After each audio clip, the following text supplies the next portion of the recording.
security emergency. What is your thought on this, sir?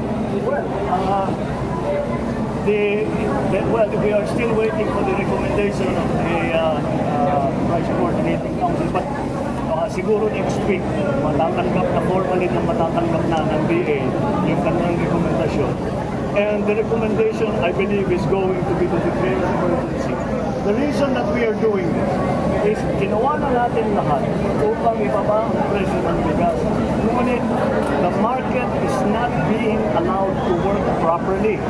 Hindi nasusundan ang demand and supply curve dahil hanggang ngayon, kahit ibaba mo lahat ng inputs, ang pagbenta pa rin, mataas pa rin. And so, we have to force that price down and we have to make sure that the market works properly.